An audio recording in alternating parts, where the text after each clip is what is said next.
Salve colegas de leitura, sejam muito bem-vindos de volta ao Tábula Rasa. Estou aqui de volta, finalmente, depois de ter finalizado, depois de trancos e barrancos ter finalizado finalmente o último livro do desafio que eu me propus esse ano para dar uma espinha dorsal aí, mas por uma série de razões não consegui fazer do jeito como havia planejado. Então, vamos que vamos. Eu separei aqui os livros, certo? Então ficaram faltando exatamente 7 livros a contar de junho para cá, o que significa que eu vou ter que separar esses livros. Então eu não vou falar de todos os livros agora nesse vídeo, porque senão vai ficar muito extenso. Então eu vou abordar todos eles em 3 vídeos e tentar fazer isso de forma mais dinâmica possível, de forma mais objetiva. Então o primeiro vídeo será sobre Morte Súbita, da J.K. Rowling, e Anjos e Demônios, de Dan Brown, sendo o livro de junho e de julho. O próximo vídeo será, respectivamente, os livros de agosto e de setembro, que são The Children of Húrin, ou Os Filhos de Húrin, e Moby Dick. E, por último, os vídeos de outubro, novembro e dezembro: Coração das Trevas, O Apelo da Selva e Carrie. Então, vamos lá? Primeiro vou falar um pouco sobre Morte Súbita, de J.K. Rowling. Esse é o... eu não vou dizer que foi o primeiro livro que eu li dela sem ser Harry Potter, da saga Harry Potter, porque tem o livro que já estava nesse desafio, que era O Bicho da Seda, que ela escreveu sob o pseudônimo de Robert Galbraith. Já falei sobre ele aqui, não vou me delongar. Esse livro, sem delongas, ele tem uma característica interessante. Ele tem a mesma pegada de A Hora do Vampiro. De que forma? Não existe exatamente um protagonista pessoa ou entidade. O protagonista aqui é uma cidade. E como é que a história começa? Bom, o nome Morte Súbita tem muito a ver, principalmente com o início do livro, em que um dos personagens, Barry Fairbrother, ele falece, ele sofre lá um AVC, um negócio cerebral, e morre em pouquíssimo tempo.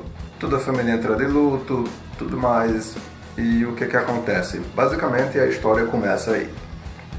A história se passa em uma cidade, uma pequena cidade lá pelas bandas da Grã-Bretanha, e Barry, era membro do conselho da cidade, sendo que o membro do conselho é dividido em 2. Aqueles que, digamos assim, são a favor de Fields e aqueles que são contra Fields. E o que é Fields? Fields é um bairro, basicamente periferia, em que o dinheiro público, parte do dinheiro público destinado a certas ações são destinados nessa pequena cidade para Fields. E esse era para ser um bairro de Yarraville, que é outra cidade próxima, e não deles, que a propósito se chama Bagford. Então, o que ocorre? A partir do momento que ele morre, gera um desequilíbrio nessas forças. Então, a Barry era um grande defensor de Fields e de causas mais sociais, e o outro lado, digamos, meio que liderado por um tal de Howard, ficou assim, uma situação desvantajosa, já que o maior representante dessa luta pela causa dos mais pobres faleceu. Mais pobres. Então, o que ocorre? Eles começam a preparar uma eleição para esse conselho, para ocupar esse espaço, e enquanto esse lado tenta eleger uma pessoa que seja a favor desse tipo de pensamento, do pensamento de Barry Fairbrother, esse lado tenta eleger um cara que pensa justamente o contrário. Então, basicamente, toda a história gira em torno dessa discussão e de como essa morte de Barry afetou a vida de vários moradores da cidade, sejam eles idosos, adultos, crianças, adolescentes. Então são vários personagens para nomear: Crystal Weld, Whedon, Arf, tem o filho de um jovem lá, tem um filho de um rapaz lá que também se candidata, tem o filho do tal do Howard, enfim, tem uma série de situações políticas, sociais, estudantis que vão se entrelaçando e gerando uma série de coisas que culminam num final bastante interessante. Vamos pro próximo? Sim, eu gostei muito do livro, eu recomendo também, ele é numa pegada meio parecida com A Hora do Vampiro, de Stephen King, sendo que sem o aspecto sobrenatural. Vamos para Anjos e Demônios, Dan Brown. Gente, de cara eu já digo a vocês, sério mesmo, eu ainda não entendi porque o nome do livro é esse. Estou falando sério. Se vocês entenderam por quê, por favor me digam nos comentários. Porque eu estou, eu consigo até chutar por que o título é esse, mas me digam aí, sério, na moralzinha mesmo, na moral.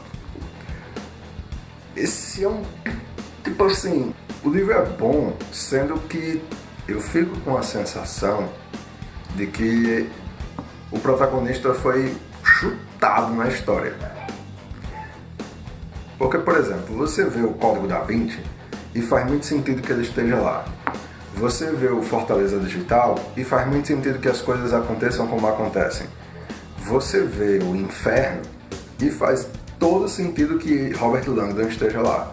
Agora, nessa história, assim, o gancho é muito pequeno, eu acho. O que ocorre? Nessa história,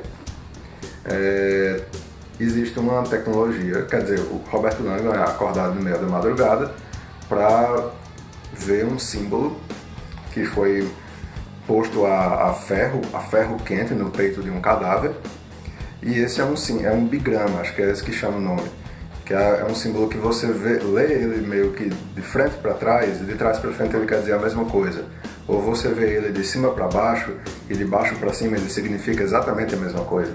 E o bigrama que está escrito no peito do cara é Illuminati, ou seja, a entidade por trás dos acontecimentos de Anjos e Demônios é essa sociedade, associação, sei lá, chamada Illuminati, aparentemente.